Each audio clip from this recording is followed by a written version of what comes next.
Untuk pertanyaan yang pertama, di sini ada unsur sengketa antar sesama saudara, dan mungkin apa yang kami sampaikan karena ini sifatnya hanya arahan, maka barangkali tidak mengikat bagi saudara-saudara Anda yang lain.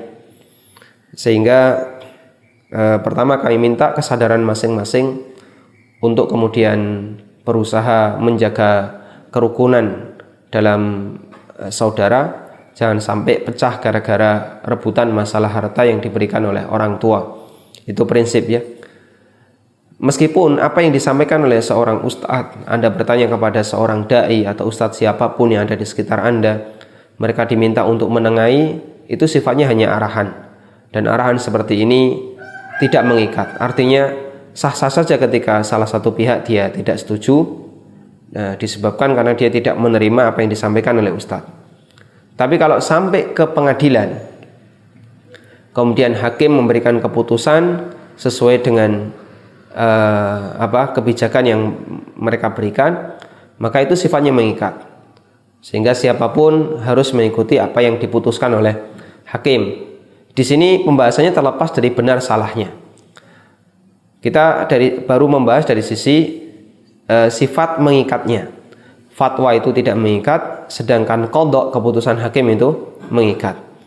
Karena itulah ketika ada seorang ustadz atau seorang dai ditanya tentang masalah sengketa warisan dan seterusnya, dia hanya mendengar dari salah satu pihak. Saya hanya mendengar dari apa yang Bapak ceritakan. Tapi pihak yang lain mereka belum menyampaikan laporan. Dan itu bukan tanggung jawab saya untuk mencari tahu lebih detail seperti apa kondisi realnya. Karena sekali lagi, fatwa boleh saja hanya mendengar satu pihak lalu dia ngasih arahan, ngasih saran, apakah mau diterima oleh pihak yang kedua atau tidak, itu urusan pribadi mereka masing-masing. Baik, yang saya pahami, wallahu ta'ala alam, para ulama tegas mengatakan bahwa hibah yang diberikan oleh seseorang fi maradi mautihi, ketika dia dalam kondisi sakit yang mengantarkan kepada kematiannya, itu berstatus sebagai wasiat. Hibah yang diberikan oleh seseorang fi maradil maut, ketika dia dalam kondisi sakit yang mengantarkan kepada kematian, itu berstatus sebagai wasiat. Dan seperti yang kita tahu, bahasanya wasiat untuk ahli waris tidak boleh, termasuk wasiat untuk anak, karena anak termasuk ahli waris. Nabi SAW pernah mengatakan, innallaha qad a'ta kulla dhi haqqin haqqah fala wasiyata liwarithin. Allah telah memberikan masing-masing pemilik hak jatah mereka masing-masing. Anak dapat jatah sekian, istri dapat jatah sekian, atau suami dapat jatah sekian, saudara juga dapat jatah sekian. Sebagaimana penjelasan yang ada di surat An-Nisa ayat 11, 12 dan ayat 176 yang bercerita tentang masalah pembagian warisan. Lalu Nabi SAW mengatakan fala wasiyata liwarith, karena itu tidak ada wasiat bagi ahli waris.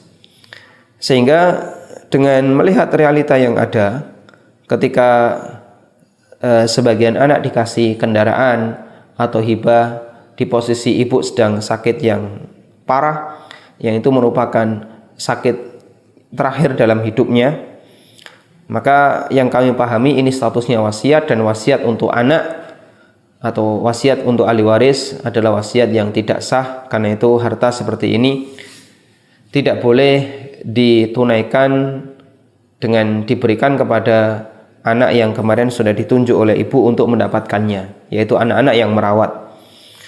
Lalu bagaimana dengan aktivitas dia sudah merawat orang tua, merawat ibu, yang itu butuh tenaga, butuh waktu dan seterusnya. Aktivitas ini termasuk berbakti kepada orang tua.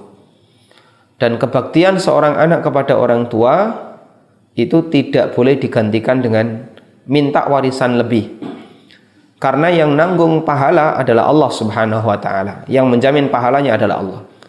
Sehingga sampaikan kepada anak-anak yang sudah memberikan kebaktian kepada orang tua, lakukan ini dengan ikhlas.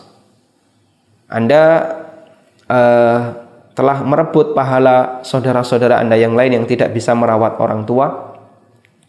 Sehingga ketika Anda merawat orang tua, Anda tidak perlu merasa kalah dalam pembagian harta waris, karena mereka ketika mendapatkan jatah warisan itu Allah yang bagi, dan Anda mendapatkan hak mungkin lebih sedikit atau bahkan sama dengan yang lain, padahal Anda sudah mengeluarkan tenaga, Anda biaya ketika merawat orang tua. Anda nggak perlu sedih. Di posisi ini Anda sebenarnya sedang melakukan ketaatan kepada Allah, dan Allah yang nanggung pahala, bukan karena Anda ingin mendapatkan warisan yang lebih dari orang tua.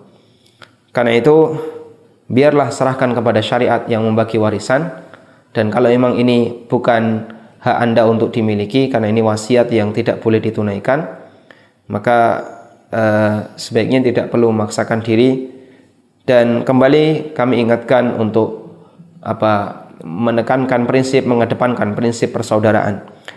Dan bagi para saudara yang kemarin belum sempat merawat orang tua, Anda berutang budi dengan saudara Anda yang telah merawat orang tua Anda, maka jangan lupa memberikan sebagian harta Anda untuk mereka sebagai hadiah, sehingga setelah warisan dibagi, Anda mendapatkan jatah ya, sesuai dengan apa yang diatur oleh syariat.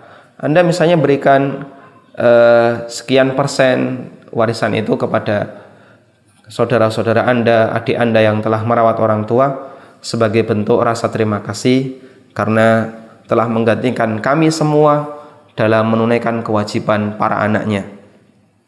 Selanjutnya tentang tanah dan rumah yang merupakan warisan orang tua. Begitu ibu meninggal dunia atau orang tua meninggal, maka otomatis seluruh harta yang beliau miliki menjadi hak milik para ahli waris.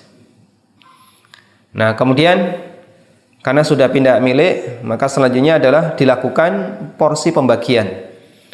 Si A dapat berapa, si B dapat berapa, dan seterusnya. Anda bisa mengundang salah satu ustadz atau dai siapa yang bisa mengajarkan seperti ini, sehingga masing-masing tahu, oh di tanah sebelah sana saya punya sekian persen, di tanah sebelah sini saya punya sekian persen. Setelah masing-masing tahu haknya, nah bisa dikonversi.